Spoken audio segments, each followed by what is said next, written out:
Super good news mga kabayan! Pamasko para sa seguridad nating mga Pilipino, inilabas na ng gobyerno. Department of Budget and Management naglabas ng SARO worth almost 15.9 billion peso para bumili ng iba't ibang mga sandata tulad ng barkong pandigma, anti-submarine helicopter at artillery. Wow na wow! 26 na Chinese nationals hinuli at ikinulong sa Indonesia. Mga Chinese, inatake ang 4 na sundalo. Alamin, Cambodian Army hirap sa mga armas na isinuplay ng China sa kanila. Mga baril ayaw gumana sa gitna ng bakbakan. Kumpirmadong Chinese People's Liberation Army sinasanay ang Cambodian Army. Iran at mga proxy nito, yari kayo dahil ang drone na ginagamit nila laban sa Israel ni-reverse engineered ng Amerika at ito na ang gagamitin laban sa kanila. Ikalawang bagong offshore patrol vessel ng Philippine Navy, ang BRP Raja Lakandula PS-21, nagsasagawa na ng sea trials sa South Korea. Good news mga kabayan, tulad ng ating ibinalita noong nakaraan na ngayong Disyembre 2025 posibleng masiluhan na ang pagbili muli ng mga barkong pandigma ng Pilipinas na kumpleto ng mga armas. 2 karagdagang Malvar-class frigate with full complement ang karagdagang mga barko na muling mabibili ng Pilipinas sa South Korea. Ito ay armado ng mga vertical launching system, anti-ship missiles, torpedo, remote control weapon station at super rapid gun at advanced na mga radar sensor at sonar at marami pang iba. Dahil sa banta ng China, pinapalakas pa ng Armed Forces of the Philippines ang kanilang puwersa para sa depensa. Hindi lang yan mga kabayan, maging ang pagbili din ng Armed Forces of the Philippines at Philippine Navy ng karagdagang mga AW-159 Wildcat anti-submarine helicopter at karagdagang mga advanced artillery para naman sa Philippine Army. Bilang patunay na may pera ang Pilipinas, naglabas ang Department of Budget and Management ng SARO o Special Allotment Release Order na may kabuang halaga na umaabot sa mahigit 15.69 billion peso.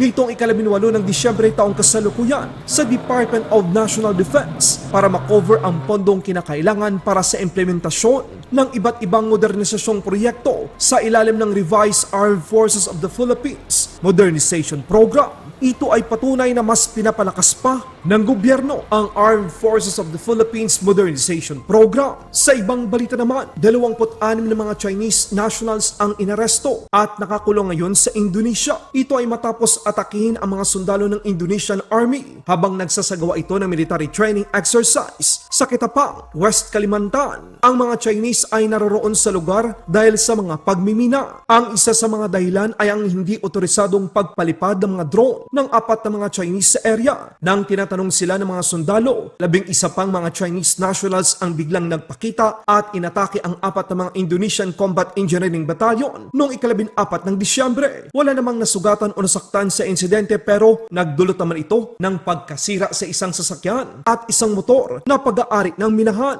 Kinumpiska na rin ng Indonesian National Armed Forces ang drone at cellphone ng mga naturang Chinese. Dagdag pa ng mga otoridad, posibleng aabot sa 34 na mga Chinese national ang makukulong dahil sa insidenteng ito. Sa ibang balita naman, Cambodian Army pahirapan sa kanilang paggamit ng mga armas mula China dahil sa oras ng bakbakan ito ay pumapalya.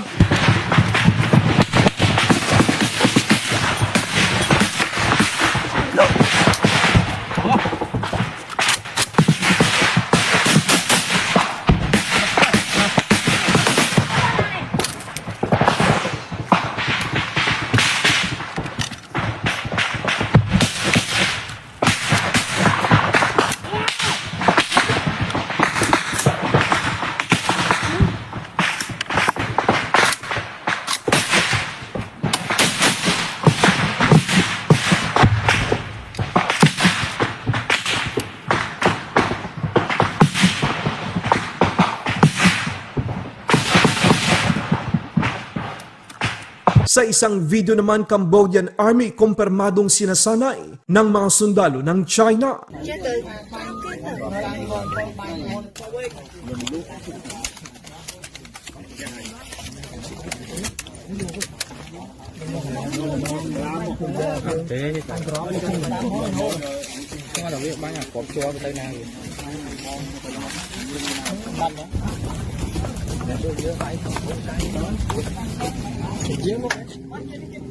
Ada kini ikutin. Kalau ada yang kenal center bidang belok Bokang.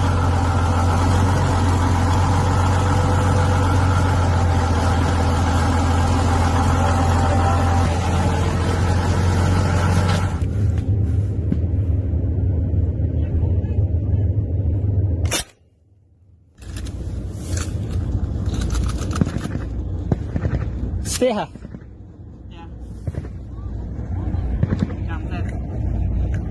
Rực rực nhục cả hai á, nhục xong bong cả hai chăm bánh.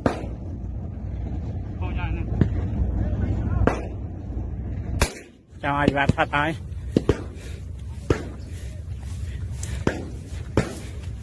Chị ba can đong.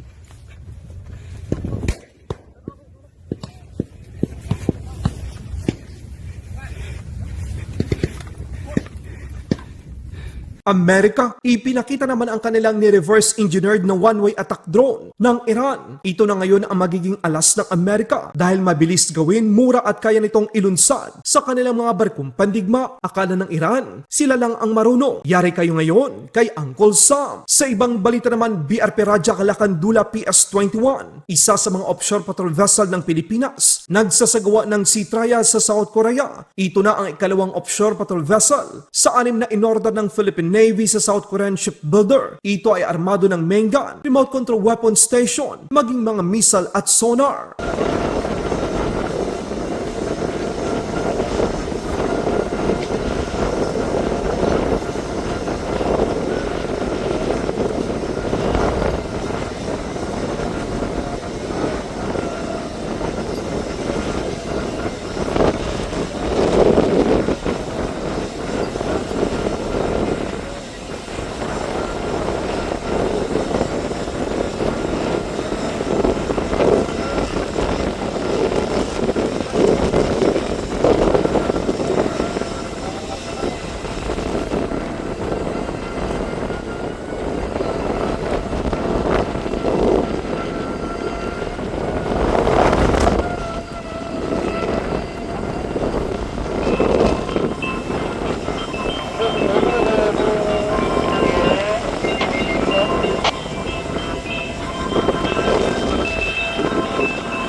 Laban Pinas.